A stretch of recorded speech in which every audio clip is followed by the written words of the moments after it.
let's talk about some of those other seeds because I mean I'm looking at your list and again you've had music in so many different places. I want to give people listening to this sort of an idea of some of the places that your music has been used, and I'll list a lot of these on my website when I send this podcast out. But you've had music on Another World, like we mentioned, One Life to Live, Pop Stars, A Night to Remember. And speaking of Another World, over 300 song uses on just that show alone. King of the Hill, Ghost Whisperer, The Office, Sons of Anarchy, Close to Home, Running Wild. I mean, it goes on and on. I'm assuming, Michelle, at this point, you live off money you make primarily from licensing? Am I interpreting the situation correctly? Yes, you're correct. Cool. Exactly correct. Yes. I've lived off licensing for, I don't know, 25 years or something, a long, long time. I'm well preserved. Yeah. And, so predominantly from licensing, and it used to be from artists also, from, radio money and record sales and stuff like that. And also I do a lot of commissions and a lot of production. So, there's that kind of income too, with the production income, which is really nice. I love producing the best. Actually, the producing is really my passion. Is it? Okay. Interesting. Yeah. Cool. Mm-hmm. I love it. Cool. Well, I mean, as you know, in this podcast, I tend to sort of focus on licensing. Can you talk about, like, how are you getting all these placements? Obviously, you've been doing this a long time, and you've, I'm assuming, built up a great network and team of people that you work with. But who are you getting these like, what types of people are you getting the placements through primarily? Okay, that's great. I mostly am getting the placements through the music supervisors directly. Okay. I will say in the last year, 2 years, that is getting more difficult, that the libraries are taking over a little bit. Mm-hmm. And so I also diversify now. I didn't in the past, but now I work with some libraries, exclusive and non-exclusive. The exclusive ones only commission. So not existing songs, but commissioning new songs. I love doing that. And then they can place the songs, but I also pitch those. Yeah. But primarily I know, 1,600 music supervisors. Yeah. And sometimes they're contacting me asking for songs. Sometimes I'm soliciting them when I have new songs or checking in with them. I guess like you do, right? To try and see what opportunities are available and what the music I have will work with those opportunities. It's usually very fast, so not enough time to create something. Usually it's something I have. Yeah. So what advice, because, you've been doing this so long, I'm assuming it's easier for you than somebody starting out today, but what advice do you have for writers that are just sort of new to this? Maybe they've only been at this a year or two and they're building up their catalog. Do you think they should go to libraries primarily, or what route should they take to get their foot in the door?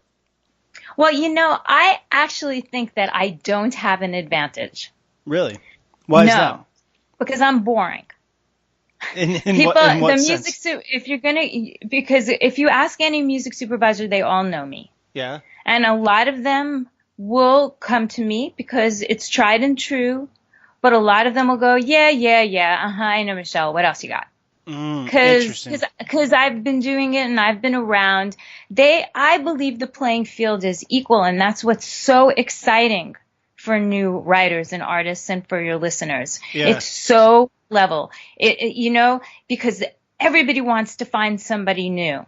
So if they discover somebody new, that is so exciting. Not only did they get a great piece of music, but they discovered a new resource, a new writer, someone they can talk about, someone they can take kudos for in the development of that artist and writer. So I actually feel I feel it's all about tenacity and all about research and all about getting out there and working really hard, because I feel they have just as much opportunity as I do.